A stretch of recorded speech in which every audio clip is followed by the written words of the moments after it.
Sure. My name is Natalia Sylvester. I am a writer um, born in Lima, Peru. I came to the US when I was 4, and my family moved around quite a bit when I was little. We lived in Miami at first, and then Central Florida. We moved to Mission, Texas when I was, I think, 10? Yeah, 10. So I was Wow. there for fifth, sixth, and seventh grade, and then we moved back to Florida. And I've been writing really ever since around that time. And my first book came out in 2014. My second book, well, my first book's called Chasing the Sun. It came out in 2014. And my second book, Everyone Knows You Go Home, came out this year in March. And I'm also really excited because my third book will be out in 2020. And it's actually going to be my first YA novel. Yeah, gosh, I think it was around the time I started learning to read and it really clicked. You know, in grade school, so I think around first grade or so was when we started to learn to read in my school, anyways. And it was really hard for me at first because I was only learning to speak English, and I guess since I had just gotten like I spent a lot of kindergarten in like ESOL classes, so like English is a second language class. I forget now what the acronym is today, but at the time it was ESOL, and um, when when I transitioned to learning to read, it was really hard for me because I wasn't learning to read in my native tongue, and so I remember getting kind of my teacher would put me in the back of the room. She would send me home with um, with extra homework or special cassette tapes with corresponding books, and it was a challenge for me at first, but then when I finally got it, I remember it just kind of really clicked, and it felt like it opened up a whole world for me. And so I think at that moment when I started to love to read, I also started really wanting to write. So it started pretty early for me, and I would definitely say that I didn't realize it was something I could do, like, you know, as a, I don't know, like as a, like, it was something I always done. Like I'd always kept journals, I'd always written poetry, I'd always, written stories. And it wasn't until I went to college and kind of one day wandered into the arts and science building and realized that they had a creative writing major, that I realized it's something that people actually study and then go and do. So when I was in college, I started studying creative writing as my major. I actually switched my major because I was a journalism major. I switched to a creative writing major and then a journalism minor. And from then on, that was really always my goal. Like I always wanted to write stories, and I hoped that I could also maybe work as a journalist, maybe work in marketing, advertising, whatever would help kind of facilitate that dream. And I was very lucky in the sense that it more or less worked out that way. Obviously, it's never a straight road, and it's different for everyone. But but I was really lucky to have amazing mentors early on that really helped me in that path. Oh man. Well, you know, when I first started, well, first it was just that I didn't know where to start. It's a very intimidating thing at first because Hmm. all I knew was just, okay, so there's all these books on my shelf that I love, and I want to see how I can become one of those writers who has a book on a shelf. Um, and that the business side of publishing and the publishing industry wasn't something I was too familiar with, so that was definitely an obstacle, and it felt a little inaccessible for me at times. Um, but I'm also kind of an obsessive Googler. Early on, I would just spend hours online, just trying to find whatever information I can find. And what's hard is that often you find a lot of information and you don't know which of it is reliable information. So just kind of sifting through that at first.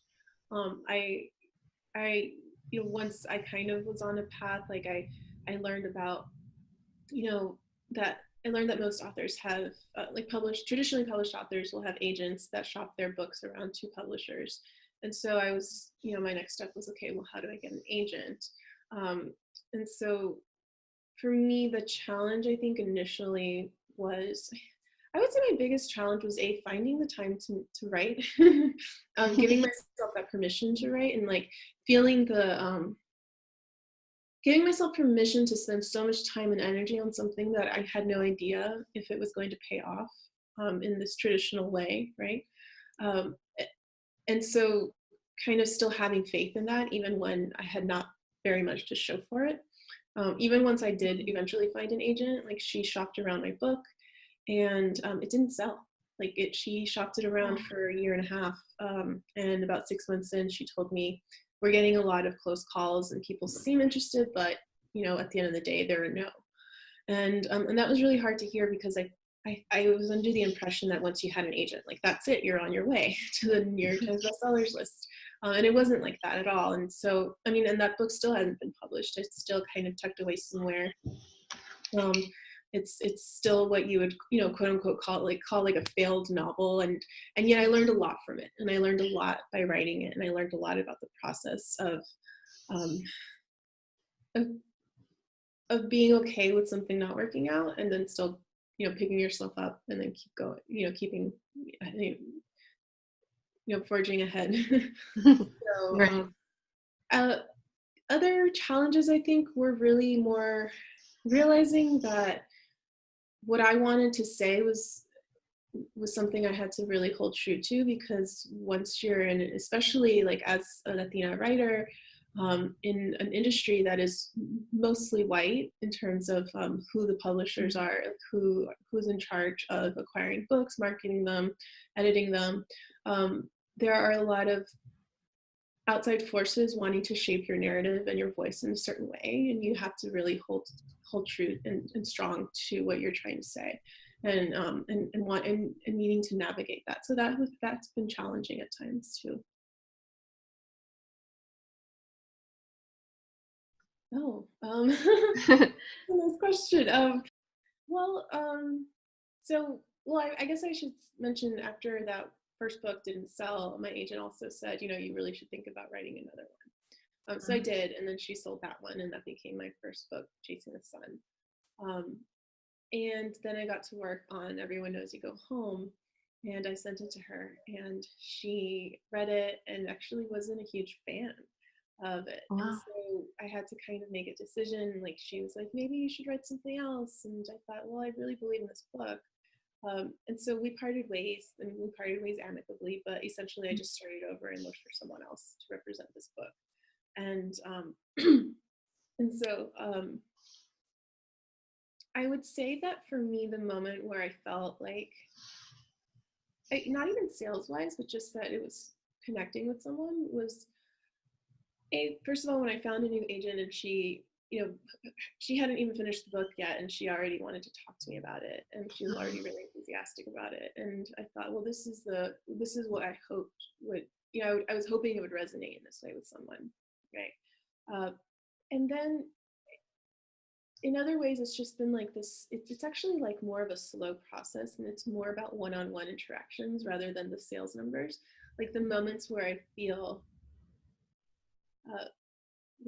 like, oh wow, this is like the way I quantify that success, right, is in those moments where someone might say to me what it meant to them personally, or they might share a scene that to them felt like really real, and that they saw themselves in it, or that it just resonated with them in some way. So yeah, it's really been, for me, it's been like oftentimes about those moments. Oh, wow. It's a great question. So early on in the process, I went to a book club. I visited with them, and like everyone there had read the book. And the host of the book club had mentioned to me, and it was just such a small detail. It was just, she was like, hey, there's this one scene in the book where Elda is watching television, and she's learning about the details of amnesty during the Reagan era, and she feels really, she's scared to feel hopeful. Like she's just been so let down by the immigration process and navigating that whole system, that she even though there are now options for her family, she was a little bit afraid to feel too comfortable in that. And this person told me, she was like, that to me was me and my brother when DACA was announced, and that they had felt the same way, and that just like meant the world to me, that somebody could could connect that and feel that in a very real way. So like I said, it's just moments like that. Let's see, what was the other part of the question? Oh wow. It's funny.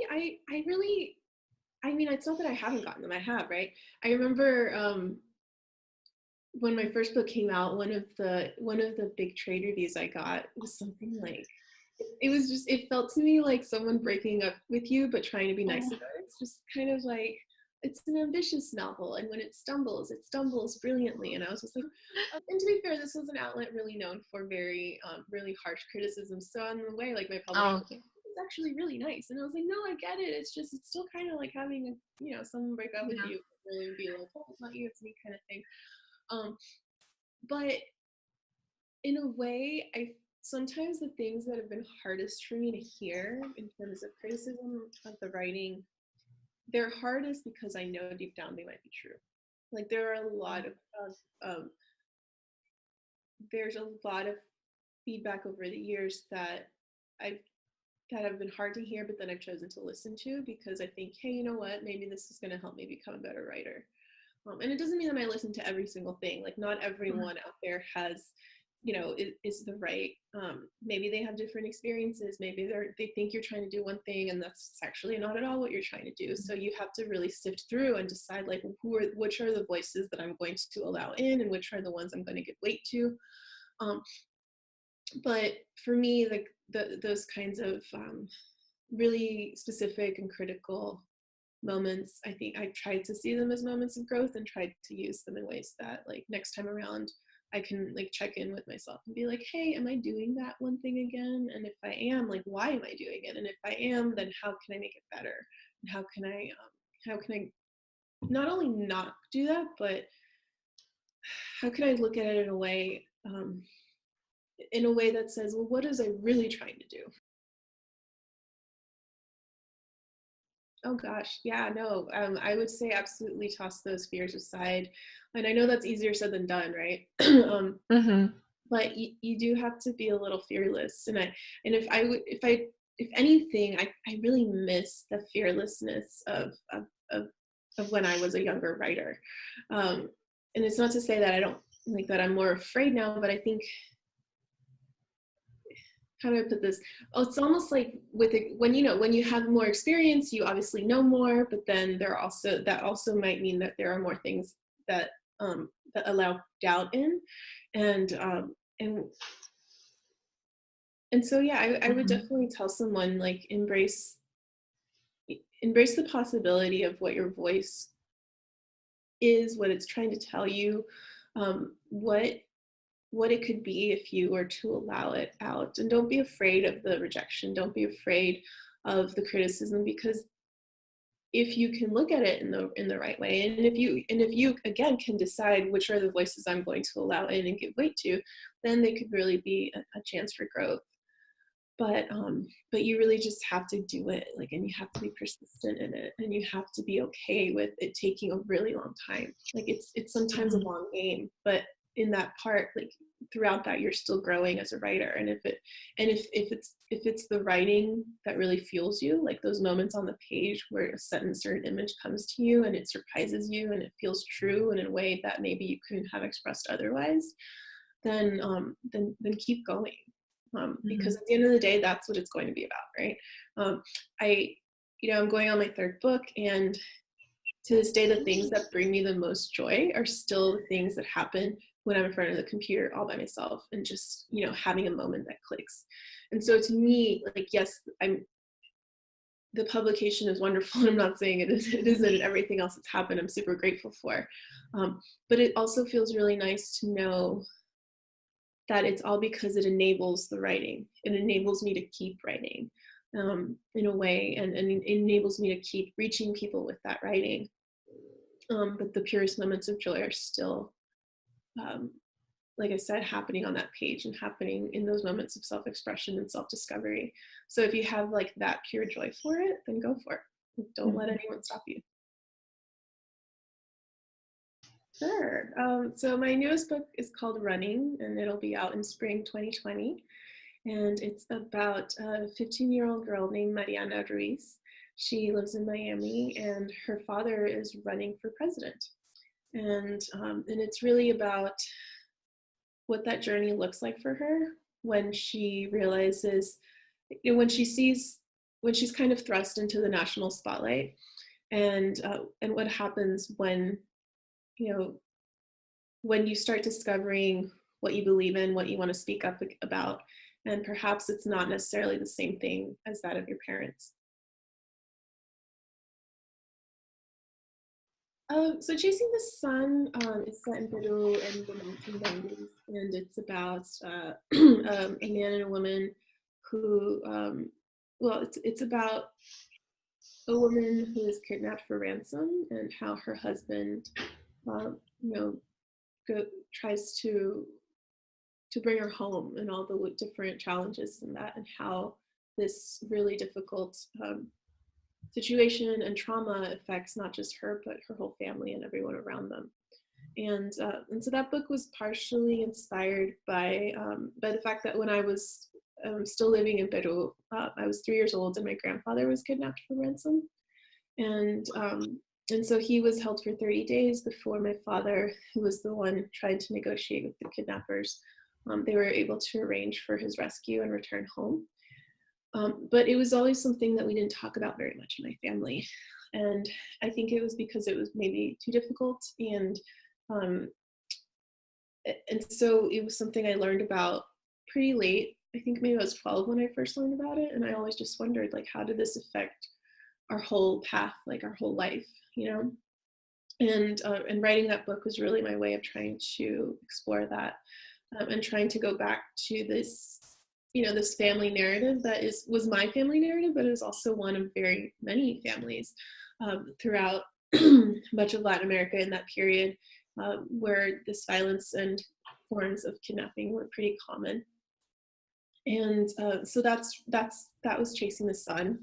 And Everyone Knows You Go Home is the story about a man and a woman who are married on Dia de los Muertos, and they're visited by the spirit of the spirit of the groom's father on their wedding day. And the only person that will speak to him is his new daughter-in-law named Isabel. And so over the years, he keeps coming back on every anniversary of their wedding, which is also Dia de los Muertos, and they form a very special bond, and she is trying to figure out why he keeps coming back. And in the meantime, their teenage nephew, Eduardo, crosses the border from Mexico into McAllen on his own, and, you know, makes a home in their home. And so she's raising a teenager now with her new husband, and she's also trying to figure out how the crossing, you know, both the spiritual crossing of her father-in-law and the physical crossing of her nephew might somehow be linked. And that book, I think, you know, it was inspired by two things. One was the fact that my husband and I were married on Dia de los Muertos, and so that was the spark of the idea, like that what if question, right? Like what if somebody in your family were to, you know, one of your ancestors were to visit you not only on your wedding day, but every anniversary that followed. But the more I wrote it, the more I realized that it was also a story about journeys, about what happens when you depart from one place and feel like you've left a part of yourself there, and yet arrive at another place and feel like you aren't fully home, and what happens when you feel somewhat caught in the in-between spaces, and when you feel that you have all these invisible and physical borders all around you defining your life experiences. And for me, that felt very true, like as an immigrant, as someone who moved around a lot when I was young, and also never quite felt fully sure of what home was. And so that's really what inspired Everyone Knows You Go Home. Oh man, I love to leave that up to them. So you know, but I just whatever I just hope there's something memorable there that they'll hold on to and that will make, you know, make if something, if you think about a character, if you think about a situation, if something in a story just kind of grabs you, then I've done, you know, then that's the most I can ask for. I'm excited for my third novel because, like I said, it is my first YA book, and so that will be a new phase for me. Even though it's my third book, it's my first. You know, it's still like a Yeah. first. So that's really lovely, and kind of talking to younger readers um, like feeling the different ways that books can leave an impact. Like I remember when I look back on the books that really made a difference in my life, it was books that I read when I was in my teens, and so that to me is really exciting. And at the same time, I'm always wondering, like, I wonder what my next book will be. So I'm still in the you know, letting ideas kind of simmer and see where they go.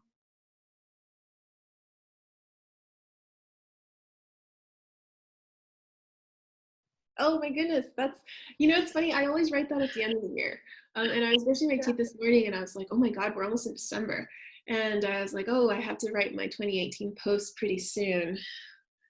Oh, and it's hard sometimes to think about and to understand. Like I like to kind of write them in the spur of the moment, not to really plan them ahead.